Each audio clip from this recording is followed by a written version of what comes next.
नमस्कार साथियों स्वागत है आप लोग का हम लोग के इस चैनल में। साथियों, यूपी पुलिस कांस्टेबल का रिवीजन बैच, आइए बिना देरी किए स्टार्ट करते हैं। ठीक है साथियों, दोस्तों हम लोग का पहला क्वेश्चन है, भारतीय संविधान के किस अनुच्छेद के अंतर्गत राष्ट्रपति अध्यादेश जारी कर सकता है? किस अनुच्छेद के अंतर्गत राष्ट्रपति अध्यादेश जारी कर सकते हैं? तो 123 आर्टिकल के अंतर्गत अध्यादेश जारी कर सकते हैं। अगला क्वेश्चन है हमारा, पिट्स इंडिया एक्ट कब पारित किया गया था? पिट्स इंडिया एक्ट कब पारित किया गया था? तो पिट्स इंडिया एक्ट 1784 को पारित किया गया था। कब पारित किया गया था? 1784। अगला क्वेश्चन है हमारा, भारत का पहला रामसर स्थल कौन सा था? भारत का पहला रामसर स्थल कौन सा था? तो केवलादेव राष्ट्रीय उद्यान है ना, ये रामसर स्थल भारत का पहला रामसर स्थल था। ठीक है, अगला क्वेश्चन है हम लोग का, द वेल्थ ऑफ नेशन पुस्तक किसने लिखी थी? तो एडम स्मिथ ने द वेल्थ ऑफ नेशन पुस्तक लिखी थी। किसने लिखी थी? तो एडम स्मिथ ने द वेल्थ ऑफ नेशन पुस्तक लिखी थी। दोस्तों अगला क्वेश्चन है, हाल ही में ब्रिक्स का 2025 शिखर सम्मेलन किस देश में आयोजित किया गया था? तो किस देश में आयोजित किया गया था दोस्तों? तो ये जो देश था, ये देश था, इसका नाम क्या था? इस देश का नाम था ब्राजील। क्या नाम था इसका? ब्राजील। कौन सा देश था? ब्राजील। ब्राजील में किया गया था। ठीक है, अगले क्वेश्चन पे आते हैं, भारतीय संविधान की किस अनुसूची में स्थानीय निकायों से संबंधित प्रावधान है? किस अनुसूची में है स्थानीय निकायों से संबंधित प्रावधान? तो दोस्तों हो जाएगा 12वीं अनुसूची में है। किस अनुसूची में है? 12वीं अनुसूची में। अगला क्वेश्चन है हमारा, गदर पार्टी की स्थापना किस वर्ष हुई थी? तो गदर पार्टी की स्थापना 1913 में हुई थी। ठीक है, अगले क्वेश्चन पे हम लोग आएंगे, ब्लू वाटर पॉलिसी किससे संबंधित है? तो ब्लू वाटर पॉलिसी शिवाजी से संबंधित है। किससे संबंधित है? शिवाजी से संबंधित है। अगला क्वेश्चन है, विश्व बैंक का मुख्यालय कहाँ स्थित है? तो विश्व बैंक का मुख्यालय ना वाशिंगटन WC मतलब DC में स्थित है। हमारा अगला क्वेश्चन, भारत के नियंत्रक एवं महालेखा परीक्षक का कार्यकाल कितने वर्ष का होता है? तो दोस्तों ये 6 वर्ष या 65 वर्ष की आयु से पहले का होता है। हमारा अगला क्वेश्चन है, हाल ही में 2025 फ्रेंच ओपन पुरुष एकल खिताब किसने जीता था? किसने जीता था दोस्तों? कार्लोस अल्काराज ने जीता था। किसने? कार्लोस अल्काराज ने जीता था। अगला क्वेश्चन है हमारा, भारतीय संविधान में मौलिक कर्तव्य किस देश के संविधान से प्रेरित है? तो किस देश के संविधान से प्रेरित है? तो सोवियत संघ, जिसे रूस और पहले USSR बोला जाता था। हमारा अगला क्वेश्चन है, तहकीक हिंद पुस्तक के लेखक कौन थे? तहकीक हिंद किसने लिखा था? तो दोस्तों अल बरूनी ने लिखा था। किसने लिखा था? अल बरूनी ने लिखा था। भारत का सबसे बड़ा प्राकृतिक बंदरगाह कौन सा है? भारत का सबसे बड़ा प्राकृतिक बंदरगाह हो जाएगा मुंबई बंदरगाह या मुंबई प्राकृतिक है। ठीक है, हाल ही में 2025 में G20 शिखर सम्मेलन की अध्यक्षता किस देश ने की थी? सॉरी, किसने की थी? तो दक्षिण अफ्रीका ने की थी। किसने की थी? दक्षिण अफ्रीका, साउथ अफ्रीका ने की थी। भारतीय संविधान के किस अनुच्छेद में वित्त आयोग का प्रावधान है? किस अनुच्छेद में वित्त आयोग का प्रावधान है? तो आर्टिकल 280 में प्रावधान है। दीन इलाही को स्वीकार करने वाला पहला व्यक्ति कौन था? दीन इलाही को स्वीकार करने वाला पहला व्यक्ति था बीरबल। कौन? बीरबल।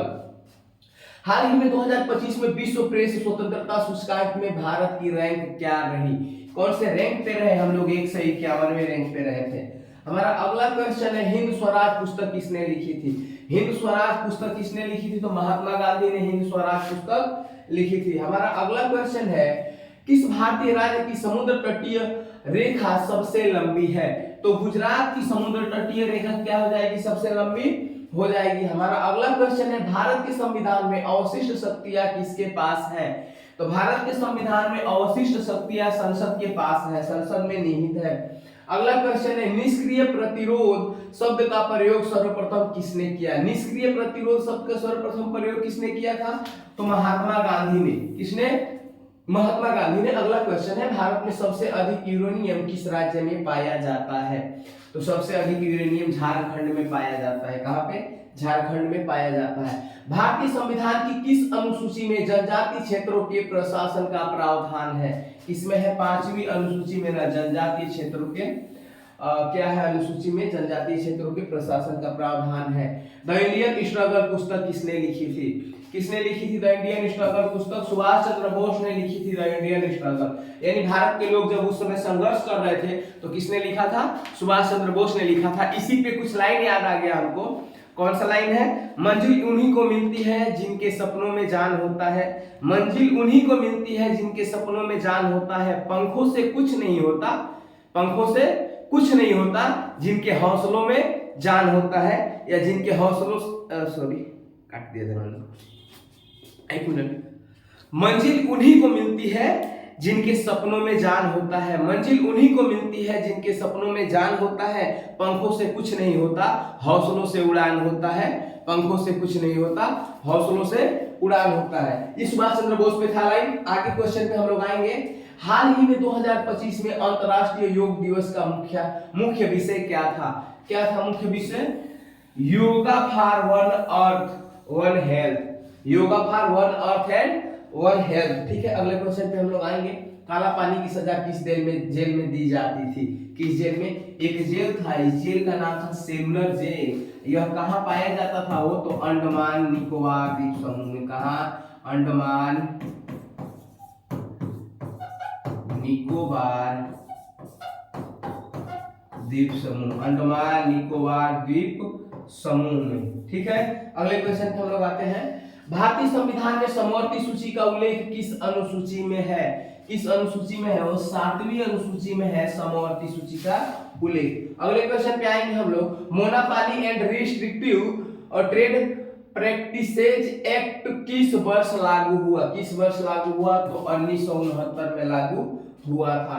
भारत का पहला राष्ट्रीय उद्यान कौन सा है? भारत का पहला राष्ट्रीय उद्यान कौन है? कॉर्बेट राष्ट्रीय उद्यान या कॉर्बेट नेशनल पार्क। अगला क्वेश्चन है, हम लोग आएंगे सार्क का मुख्यालय कहाँ स्थित है? सार्क का मुख्यालय काठमांडू में स्थित है। कहाँ पे?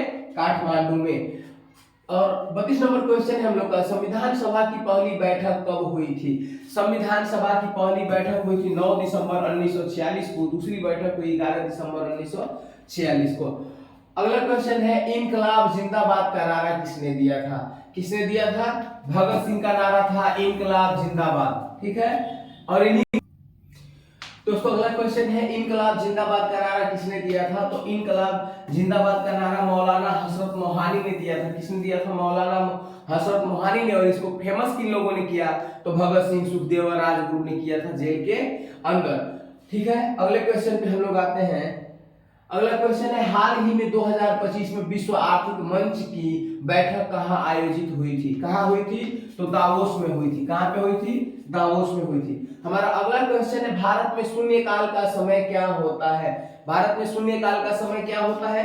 तो प्रश्नकाल के तुरंत बाद, प्रश्नकाल के तुरंत बाद। ठीक है, अगला क्वेश्चन है हमारा, राजतरंगिणी के लेखक कौन थे? राजतरंगिणी के लेखक कौन थे? तो ये कलहड़ हो जाएगा राजतरंगिणी के लेखक। हमारा अगला क्वेश्चन है, भारत का सबसे ऊंचा जलप्रपात कौन सा है? तो कौन सा है? कुंचिकल जलप्रपात भारत का सबसे ऊंचा जलप्रपात है। अगला क्वेश्चन है हमारा, किस संविधान संशोधन द्वारा मतदान की आयु 21 वर्ष से घटाकर 18 वर्ष कर दी गई? किस संविधान संशोधन द्वारा? 61वां संविधान संशोधन द्वारा। अगला क्वेश्चन है, हाल ही में 2025 में भारत के मुख्य चुनाव आयुक्त कौन है? मुख्य चुनाव आयुक्त हो जाएंगे ज्ञानेश कुमार। कौन हो जाएंगे? ज्ञानेश कुमार। अगला क्वेश्चन है, भारत का मैनचेस्टर किस शहर को कहा जाता है? तो पूरे भारत का मैनचेस्टर अहमदाबाद को कहा जाता है। अगला क्वेश्चन है, भारतीय संविधान का कौन सा अनुच्छेद राज्यसभा की स्थापना से संबंधित है? कौन सा अनुच्छेद है जो राज्यसभा की स्थापना से संबंधित है? तो आर्टिकल 18 यानी अनुच्छेद 80। हमारा अगला क्वेश्चन है, मिरात उल अखबार समाचार पत्र किसने शुरू किया था? किसने शुरू किया था? तो राजा राम मोहन राय ने मिरात उल समाचार पत्र का शुरुआत किया था। अगला क्वेश्चन है, भारत में सबसे लंबी सुरंग कौन सी है? तो कौन सी है? ये है अटल टनल सुरंग जो जम्मू कश्मीर में है। कहाँ पे है? कश्मीर में मान लेते हैं हम लोग, कश्मीर लिख देते हैं। कहाँ पे है? कश्मीर में। वैसे लेह लद्दाख में है मुख्य रूप से। भारतीय रिजर्व बैंक का राष्ट्रीयकरण कब हुआ? तो ये 1935 में भारतीय रिजर्व बैंक का राष्ट्रीयकरण हुआ था अपना भारत का 1935 अधिनियम के द्वारा, एक्ट 1935। ठीक है, भारतीय रिजर्व बैंक का राष्ट्रीयकरण कब किया गया था? तो 1949 में राष्ट्रीयकरण किया गया था, स्थापना की गई थी 1935 में। अगला क्वेश्चन है हमारा, यंग इंडिया पत्रिका का संपादन किसने किया था? तो महात्मा गांधी ने यंग इंडिया पत्रिका का संपादन किया था। अगला क्वेश्चन है हमारा, हाल ही में 2025 में विश्व बैंक के अध्यक्ष कौन है? विश्व बैंक के अध्यक्ष कौन है? तो अजय बंगा विश्व बैंक के अध्यक्ष हैं। अगला क्वेश्चन है हमारा, भारत में न्यायिक पुनर्विलोकन की अवधारणा किस देश से ली गई है? किस देश से ली गई है? यूएसए, अमेरिका से ली गई है। अगला क्वेश्चन है, तुगलकनामा के लेखक कौन थे? तुगलकनामा के लेखक अमीर खुसरो थे। कौन थे? अमीर खुसरो। और अगला क्वेश्चन है, भारत का सबसे बड़ा लिग्नाइट भंडार किस राज्य में है? किस राज्य में है? तो तमिलनाडु में भारत का सबसे बड़ा लिग्नाइट भंडार है। और आखिरी क्वेश्चन है हम लोगों का, संयुक्त राष्ट्र संघ का 193वां सदस्य देश कौन सा है? कौन सा है? दक्षिण सूडान 193वां सदस्य देश है। ठीक है, 183वां सदस्य देश कौन सा है? दक्षिणी सूडान है। कौन सा देश है? दक्षिणी सूडान। कौन सा देश है, मतलब कितने नंबर का है? तो 183वां देश है। दोनों बंद करना। मुश्किलें आए तो मुस्कुरा देना, मुश्किलें आए तो मुस्कुरा देना, रास्ते में कदम बढ़ा देना, हार मानने वालों की भीड़ बहुत है, हार मानने वालों की भीड़ बहुत है, तुम जीत कर इस दुनिया को दिखा देना, तुम जीत कर इस दुनिया को दिखा देना, यही एक मंजिल होनी चाहिए। जय हिंद साथियों।